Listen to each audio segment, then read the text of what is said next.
Sinha, camera on मतलब camera on कितनी बार बोलना पड़ता है? अच्छा, आप लोग वहां बैठे हुए हैं। गुड।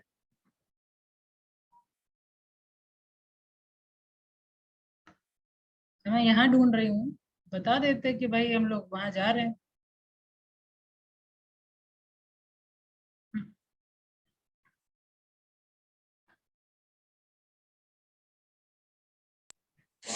कॉलेज के वर्क से मैं रजिस्ट्रेशन रिगार्डिंग आया है।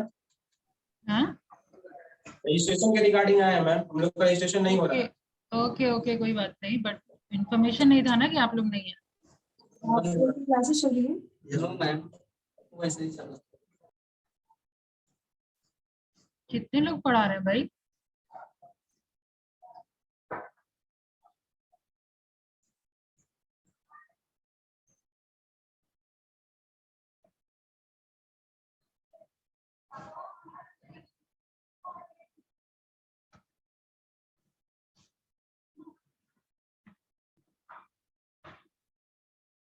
Okay, this is your second chapter, global HRM. इसके बारे में कोई आइडिया है ग्लोबल एचआरएम के बारे में?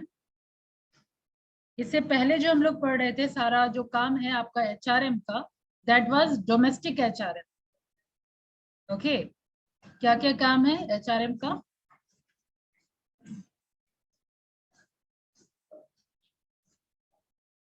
We discussed regarding procurement, maintenance, remember? है ना? लेकिन वो था आपका डोमेस्टिक लेवल पे। अब यहाँ बात हो रही है ग्लोबल लेवल पे। ठीक है, तो ग्लोबल लेवल ऑब्वियसली ज्यादा एडवांस हो गया। कैसे एडवांस हो गया? डोमेस्टिक लेवल में या आपका ग्लोबल लेवल में, दोनों में मेन डिफरेंस क्या है?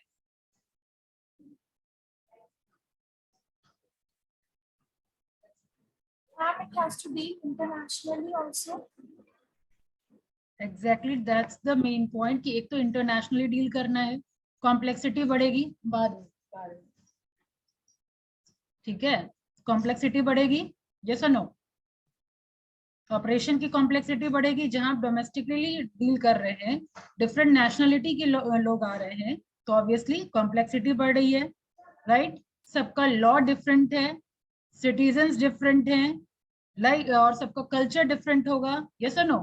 तो अभी ये जो यहाँ कंपैरिजन करके नहीं लिखा हुआ है कि डोमेस्टिक एचआरएम और ग्लोबल एचआरएम में क्या डिफरेंस है, सो बेटर राइट डाउन, एक टेबल बनाइए जिसमें एक साइड लिखिए आप लोग ग्लोबल एचआरएम या फिर इंटरनेशनल एचआरएम। दोनों तरीके से पूछा जा सकता है, दोनों नाम है इसका, ग्लोबल एचआरएम और डोमेस्टिक एचआरएम। आप लोग रिटेन नहीं कर पा रहे हैं, इसलिए बेटा एक इजी लैंग्वेज में या वन सेंटेंस या कीवर्ड्स में मैं आपको लिखवा देती हूँ ताकि आप लोग रिटेन कर पाए। क्योंकि मार्कियों में यही पता चला कि सिर्फ लेक्चर मेथड से रिटेन नहीं होने वाला है आप लोगों का।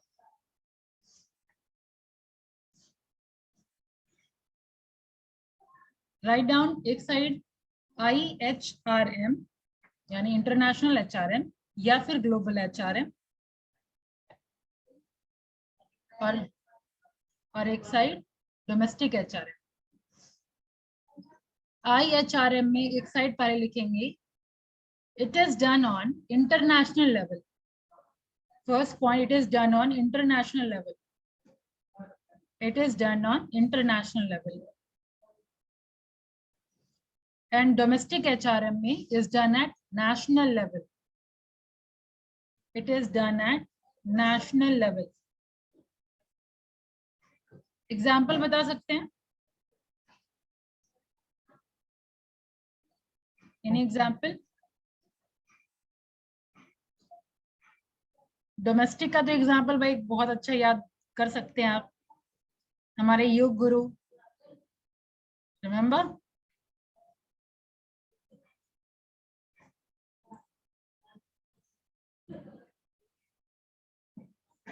नहीं, पतंजलि के बारे में नहीं सुना है? Flipkart is also Indian company, है ना? और वही कॉन्ट्ररी जो आपका इंटरनेशनल एचआरएम है, उसमें आपका कोका कोला हो गया, है ना, और कौन कौन सा है, मैकडोनल्ड हो गया, ये सारा आपका ग्लोबल लेवल का है, right? Ma'am Tata company domestic. हाँ, वो डोमेस्टिक है। ठीक है, लेकिन टाटा तो आपका बाहर भी है टाटा का, ठीक है, तो ये सब है आपका। Khadi also. कौन? Khadi brand also. Khadi brand is pure Indian, ठीक है। अब आ जाइए आपका सेकंड पॉइंट। ऑब्वियसली इसका पर्सपेक्टिव वाइडर है, IHRM का wider perspective. Second point, wider perspective. जो क्लास में बच्चे बैठे हैं वो तो कैमरा ऑन रखिए।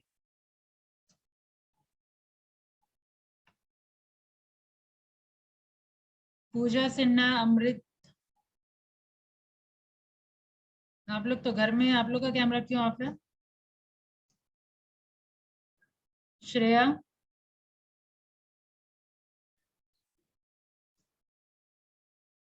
श्रेया, हेलो मैम, मेरा बैटरी डाउन है, इस कारण से कैमरा ऑफ। बढ़िया।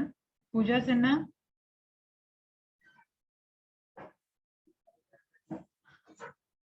पूजा सिन्हा, मैं रिमूव कर दूंगी, कैमरा ऑफ करके मैं पढ़ा नहीं सकती।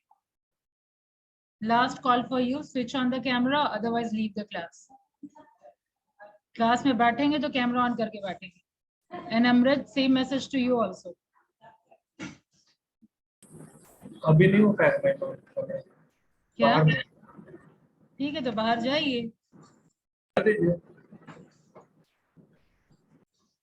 एंड पूजा सिन्हा, आप अपना स्टेटस बताइए, कैमरा ऑन हो रहा है, यस और नो?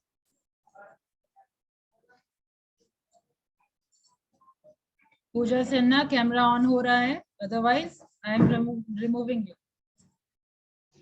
नहीं, फाइन। चलिए, अब बाकी लोग हैं वो लिखिए। सेकंड पॉइंट लिख लिए, वाइडर पर्सपेक्टिव है आपका, इधर आपका नैरो पर्सपेक्टिव है, सेकंड पॉइंट। थर्ड पॉइंट लिखिए, ग्लोबल HRM में, it is concerned with managing employee, it is concerned with managing employee belonging to many nations, belonging to many nations, belonging, ma'am repeat कीजिएगा। it is concerned with managing employee belonging to many nations, belonging to many nations, और यहाँ पे just opposite, belonging to one nation. Complete sentence खाली belonging to one nation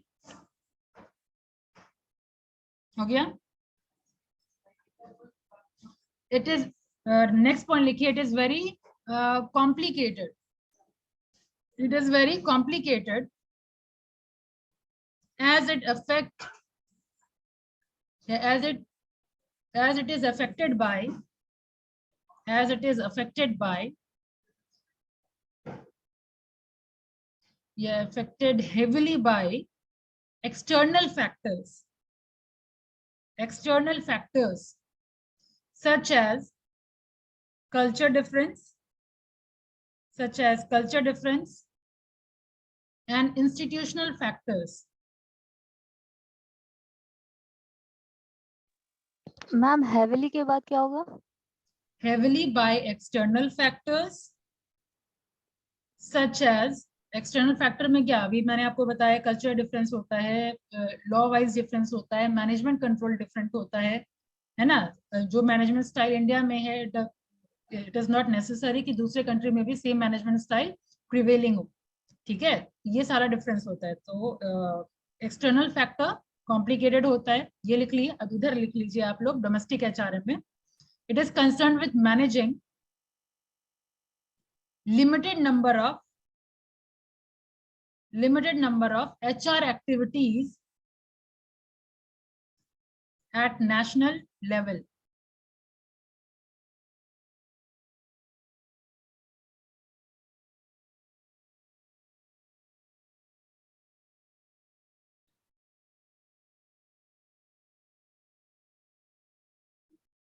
हो गया।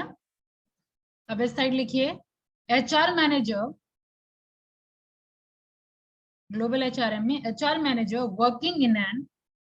working in an international environment, working in an international environment working in an international environment face the problem of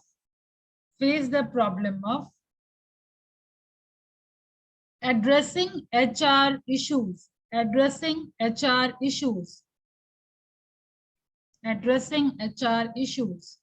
of employees belonging to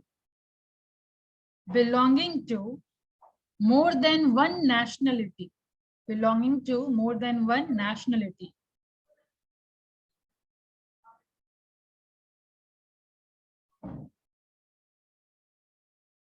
हो गया? इधर लिखिए domestic HRM में HR manager in domestic environment, administer HR programs to employees belonging to a single nationality. HR manager in domestic environment administer HR program to employee belonging to single nationality.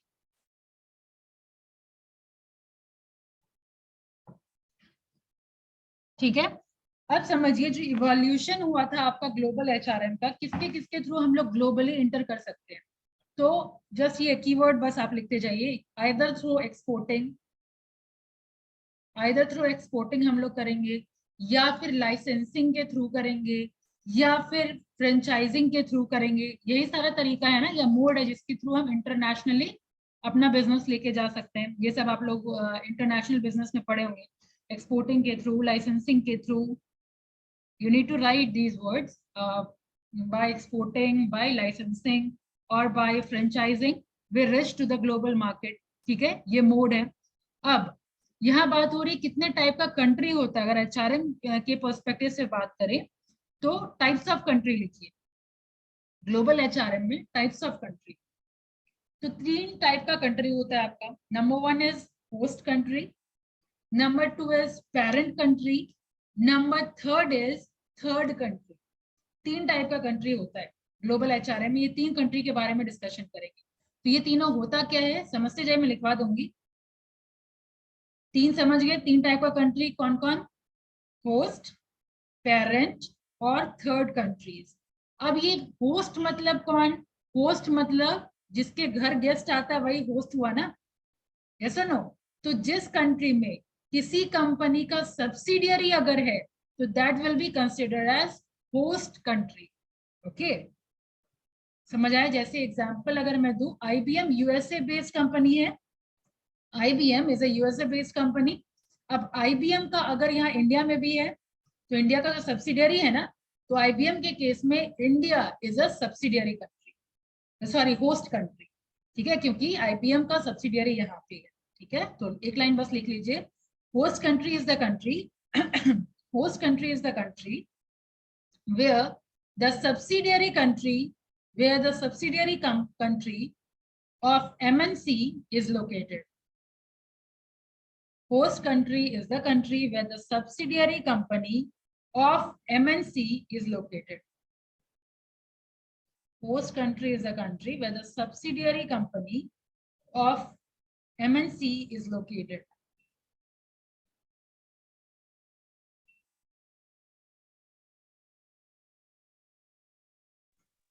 Ma'am of MNC की बात की है. Host country is the country where subsidiary company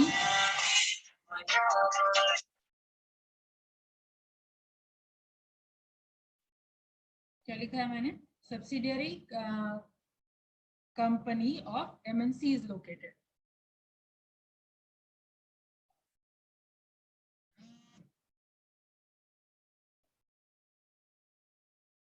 Then अब आ जाइए parent country किसको बोलते हैं? It is a country where the headquarter of MNC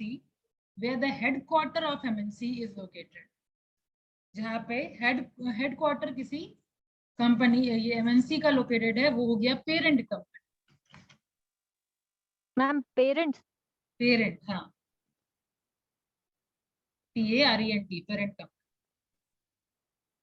parent country. Parent country कहाँ, जैसे मान लीजिए यूएसए में है ना, तो यूएसए जाकर के अगर कोई काम कर रहा है तो वहां पे पेरेंट कंट्री हो जाएगा वो, जहाँ पे हेडक्वार्टर है किसी भी कंपनी का।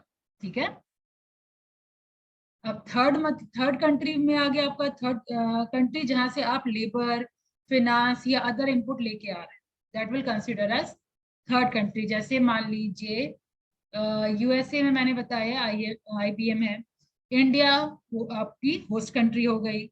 और अब मान लीजिए यूक्रेन का बंदा कोई अगर आया हुआ है, ठीक है, यूक्रेन यहाँ पे थर्ड पर्सन हो गया ना, या थर्ड कंट्री से आया हुआ है, ऐसा नो, यहाँ पे हो गया ना होस्ट कंट्री का ना पेरेंट कंट्री का, ये हो गया थर्ड कंट्री, दैट इज ये दोनों में से कहीं और से बंदा आया हुआ है। तो थर्ड कंट्री इज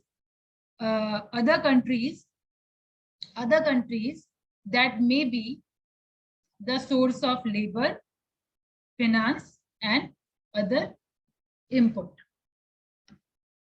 ठीक है, अब ये कंट्री के डेफिनेशन के बाद हम लोग पढ़ेंगे types of employ. Global HRM में कितने टाइप का एम्प्लॉय होता है। अब होस्ट कंट्री, पेरेंट कंट्री और थर्ड कंट्री या अदर कंट्री जानने के बाद अब हम लोग जानेंगे टाइप्स ऑफ एम्प्लॉय। ठीक है, तो टाइप्स ऑफ एम्प्लॉय कितने टाइप का, parent country national, the first one is parent country national, bracket में आप PCN लिखेंगे, parent country national. These employees belong to the country where the company has its headquarter. These employees belongs to the country where the company has its headquarter. तो IBM का headquarter कहाँ,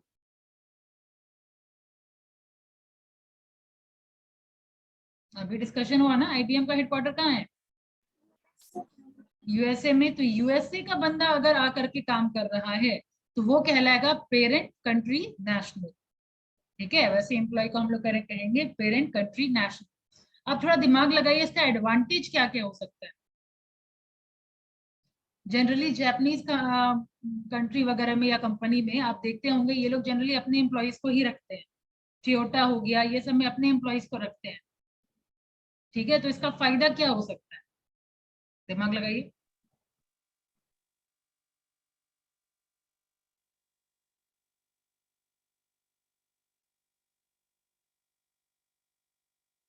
एक point भी नहीं, कोई भी। Because they know the product better than others. Product बेहतर बना सकते हैं, इसके अलावा उनको सारी स्ट्रैटेजीज पता है, वो अपने कंट्री में कैसे सक्सेसफुल हुए हैं उनको पता है, वही सेम स्ट्रैटेजी उनको दूसरे कंट्री जाकर के करना है। ठीक है, तो एक तरीके से वो ये फायदा कंपनी को मिल सकता है इससे। ठीक है, write down number 1, PCN is better familiar with the goals, comma, objectives, comma, policies, comma, systems. Goals, objectives, policies, systems, procedures and practices of the headquarters.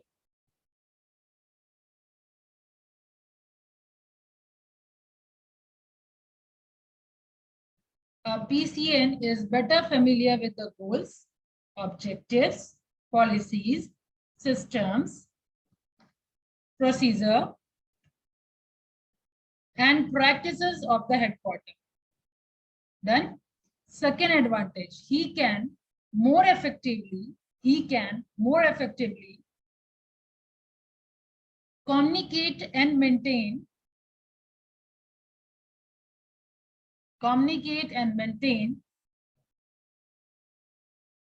relation with home office personnel.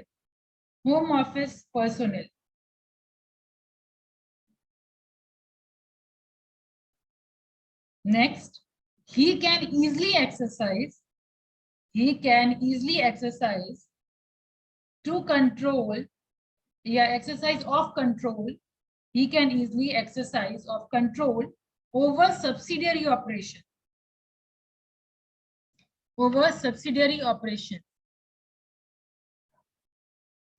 Ma'am exercise के बाद क्या है? Full sentence पढ़िए। Ma'am he can more effectively communicate and maintain relation with home office personnel. He can easily exercise. ये next point है, he can easily exercise of control over the subsidiary operation। अब USA वाला India करके काम कर रहा है, तो अब डिसएडवांटेज क्या क्या हो सकता है? यूएसए वाला अगर इंडिया के काम कर रहा है तो problem, And it will be very new to the procedures and production. Production के लिए तो वो फेमिलियर है, प्रोडक्शन तो उसको सारा कुछ पता है, क्या काम रहता है, Procedure. प्रोसीजर भी उसको पता है। तो हम लोग वही डिस्कशन किए ना कि उससे वो फेमिलियर है। मेन है कल्चरल डिफरेंस, है ना। लोकल टेस्ट, लोकल कुछ भी, ये तो आईबीएम में तो चलो कुछ टेस्ट वगैरह का नहीं फर्क पड़ता, लेकिन इससे रिलेटेड और भी कोई कंपनी अगर है तो उसको लोकल के बारे में कुछ पता नहीं है, लोकल लैंग्वेज पता नहीं है, यहाँ का लोकल कल्चर उसको पता नहीं है, ठीक है। फिर कॉस्टली अफेयर तो होगा ही होगा, अगर वहां से आप यहाँ भेज रहे हैं तो सेम अमाउंट में तो वो काम करेगा नहीं। यस, ऑब्वियसली सब कुछ उसको सेटल करना है तो अमाउंट में भी डिफरेंस होगा, ठीक है। तो ये भी डिसएडवांटेज हो सकता है। लिखिए And miscommunication also. मिसकम्युनिकेशन का तो चांसेस कम है, क्योंकि अभी कम्युनिकेशन का दायरा बहुत ज्यादा इनहांस हो गया, ठीक है। Right, number 1, it is difficult for a PCN, it is difficult for a PCN to adapt to the foreign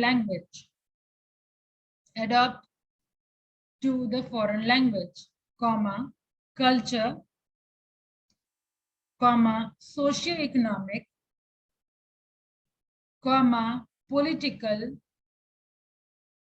and legal environment।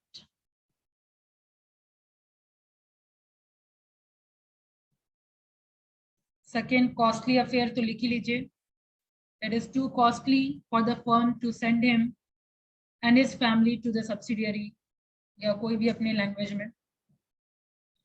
फिर इसके साथ साथ कंपनसेशन डिफरेंस भी हो गया, ठीक है। Third disadvantages, compensation difference between PCN and host country nation, parent country और आपका होस्ट कंट्री में कितना बहुत ज्यादा गैप हो जाएगा कंपनसेशन में, और जिसकी वजह से प्रॉब्लम क्रिएट हो सकता है, ठीक है। कंपनसेशन डिफरेंस अगर होगा तो सेम ऑर्गेनाइजेशन में सेम पोस्ट पे आप इतना वास्ट डिफरेंस का सैलरी आप देंगे तो प्रॉब्लम हो सकता है, ठीक है। और क्या प्रॉब्लम हो सकता है, होस्ट कंट्री वाले इस वजह से जॉब खो सकते हैं। अगर मान लीजिए पेरेंट कंट्री से अगर कोई आ रहा है तो किस सर्टेन डेजिग्नेशन पे वो आएगा, तो वो डेजिग्नेशन का बंदा जो होस्ट कंट्री वाला होल्ड किया हुआ है वो तो खो देगा। तो अगेन ये नेक्स्ट डिसएडवांटेज, देखिए, host country nation lose jobs. फिर अब PCN वाला can not be able to adjust, ये भी एक डिसएडवांटेज हो सकता है। PCN may not be able to adjust to the new country, ठीक है। इसी तरीके से थोड़ा दिमाग लगा करके आप डिसएडवांटेज लिख सकते हैं। अब नेक्स्ट आ जाइए, सेकेंड टाइप का एम्प्लॉय आपका host country national. Parent country national लिख चुके, अब होस्ट कंट्री नेशनल। तो होस्ट कंट्री क्या बताया गया था सोनल, जहां पे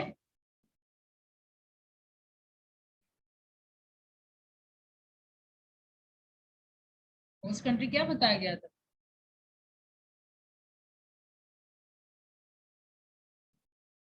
Pratyush, Yes, ma'am. Ma'am, host country. Ma'am, host country is that country where a subsidiary company where where MNC is located. जो यहाँ पे सब्सिडियरी है, तो जो वही सेम एम्प्लॉय जहां से आ गए, जैसे मान लीजिए अभी IBM का इंडिया में है सब्सिडियरी, तो इंडियन पीपल अगर डेजिग्नेटेड है वहां IBM में, तो वो कहलाएंगे क्या, होस्ट कंट्री नेशनल.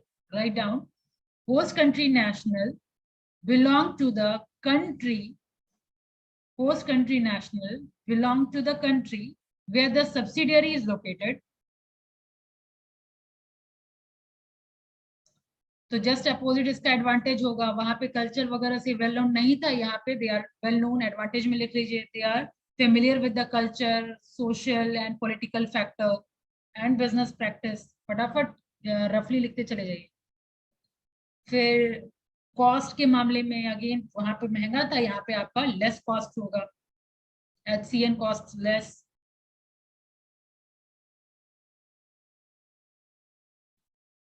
ठीक है. सेम वे एडवांटेज डिसएडवांटेज क्या क्या हो सकता है, कंट्रोल एक्सरसाइज करने में दिक्कत होगा. ठीक है. डिसएडवांटेज में लिखिए difficulties in exercising effective control. लेकिन इफेक्टिव कंट्रोल किस पे, over the subsidiary operation, over the subsidiary operation. क्या हुआ सोनल प्रिया? पहला disadvantage difficulties in exercising effective control over the subsidiary operation. Next is difficult for a HCN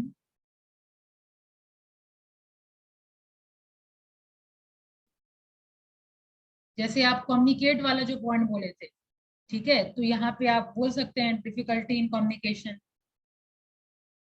ठीक है.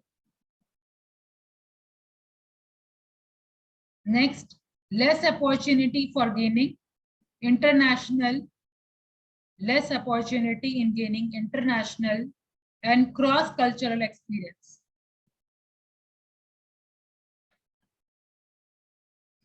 ठीक है. अब तीसरा बच्चा आपका थर्ड कंट्री. तो थर्ड कंट्री नेशनल बताया गया है. ठीक है. दोनों होस्ट या पेरेंट कंट्री में से किसी में से एम्प्लॉय नहीं आकर के कहीं तीसरे जगह से आया हुआ है. ठीक है. अगेन इसका एग्जांपल जैसे आप गूगल में देख रहे हैं सुंदर पिचाई, है ना, तो ये तो इंडियन है, जबकि USA ये इंडियन तो कंपनी है नहीं. तो थर्ड कंट्री नेशनल में क्या होता है, बस वो टैलेंट देखा जाता है, स्किल सेट देखा जाता है, चाहे वो किसी भी रीजन से बिलोंग कर रहा हो. ठीक है. तो write down, third country employ are the employees who are neither from home country, third country national में लिखेंगे employees who are neither from home country nor from host country.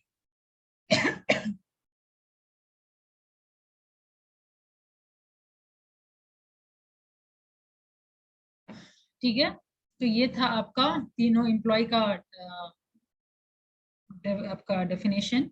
अब अगर आप चैप्टर पढ़ेंगे तो बेसिकली चैप्टर में यही सारा कुछ दे रखा है. इसके अलावा एक और टर्म आपको मिलेगा एक्सपेट्रिएट्स. एक्सपेट्रिएट्स का स्पेलिंग लिखिए EXPATRIATES, एक्सपेट्रिएट्स. अभी एक्सपेट्रिएट्स मतलब क्या हुआ, ये बेसिकली एक लैटिन वर्ड है. ठीक है. जिसमें एक्स का मतलब होता है आउट ऑफ और पेट्रिएट मतलब होता है फ्रॉम नेटिव प्लेस. ठीक है. तो when any person is leaving their home country और नेटिव कंट्री, ठीक है, for further job in foreign country, that will be said as expatriate. Write down, expatriate is somebody, लिखिए Sonal, expatriate is somebody who has left their country of origin, in order to reside मतलब रहना, reside in another country.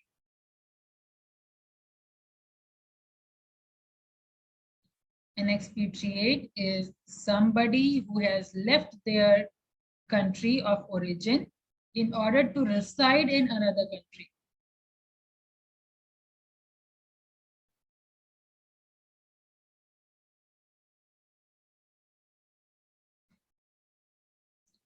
expatriate, next point लिखिए, expatriates may live temporarily overseas or completely renounce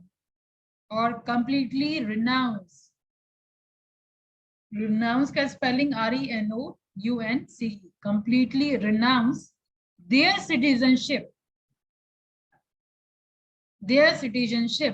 of one country in favor of another.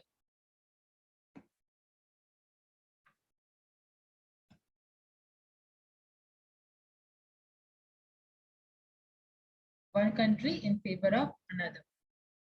अब इसी का opposite होता है repatriation. ये था एक्सपेट्रिएशन. नाउ रिपेट्रिएशन भी आपको इसमें टर्म मिलेगा, जिसका मतलब होता है जब हम उसी बंदे को वापस अपने होम कंट्री में लेकर के आते हैं, that is repatriation. So write down the activity of bringing the expatriate back to the home country. The activity of bringing the expatriate back to the home country.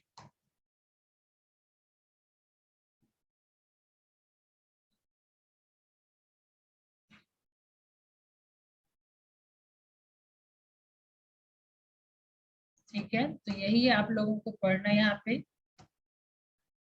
आप रीडिंग देंगे तो आपको सारा कुछ समझ में आ जाएगा. ग्लोबल HRM का कॉन्सेप्ट समझ में आ गया है. ठीक है, इसके अलावा अब एक और चीज बच रहा है आप लोगों का, अप्रोचेस ऑफ ग्लोबल HRM. ठीक है, EPRG मेथड होता है, वो हम लोग अपने नेक्स्ट क्लास में करेंगे. ये रिक्रूटमेंट है, ये अभी आप कर चुके हैं complete. Parent country national, host country national, third country national.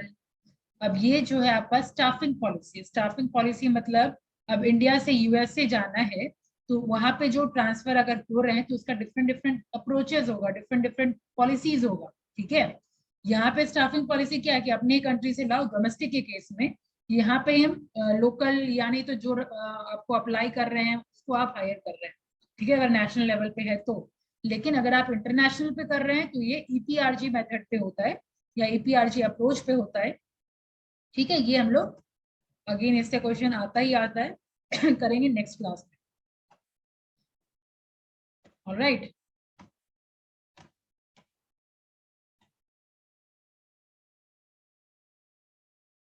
अब तक में कोई प्रॉब्लम है तो पूछ सकते हैं. अभी जो डिस्कशन हुआ नो, अभी हम लोगों ने क्या क्या पढ़ा, ग्लोबल HRM और डोमेस्टिक HRM में कंपैरिजन.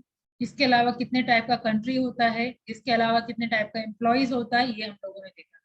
ठीक है, और हाँ कौन कौन सा मोड होता है जिससे हम इंटरनेशनली पहुंच सकते हैं, अपने बिजनेस को पहुंचा सकते हैं. ठीक है, ये सब चीज आज हम लोग देखें. थर्ड कंट्री नेशनल का डिसएडवांटेजेस क्या होगा?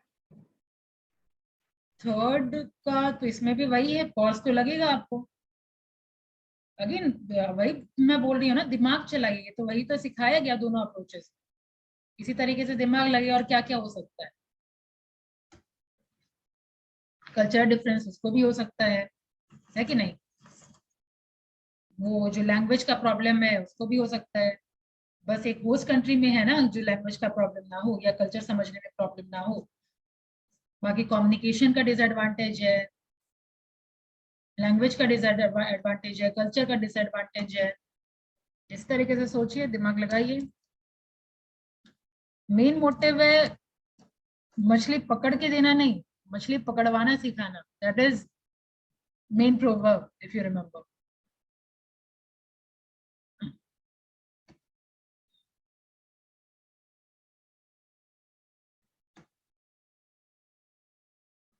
एक बार रीडिंग जरूर दे दीजिएगा. मॉड्यूल ऑलरेडी आप लोगों के पास है, अब अगर पढ़ेंगे आप लोगों को सारा कुछ समझ में आएगा. ठीक है, आज रीडिंग देंगे, फिर यानी वेडनेसडे को क्लास होगा, उसमें फिर हम लोग देखेंगे आगे. Today is 28.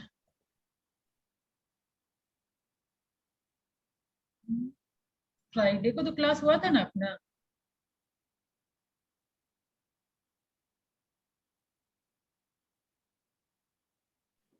क्यों बता? अच्छा हाँ, मार्क्यू हुआ था। ऑल राइट, मार्क्यू में कितने लोग थे? तो मैम मैं सोनल एक मिनट, सरनेम मार्क्स देखना पड़ा। अच्छा मैं देख लूंगी। 28। रोल नंबर 1 नहीं है। 2, 3, present ma'am. 4, 5, 6 ma'am 7, 8, 9, 10, 11। Present, ma'am, 11. Next class से बैटरी चार्ज करके बैठिएगा, पूछ रहे हैं। 12, 13, 14, 15, 16, 17, Present, ma'am. 17. 19, 20, 21, 22, 23, 24, 25, 26, 27, 28, 29, 30, 31, 32. 25 ma'am.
तो हमारा पावर ऑफ हैबिट था ना।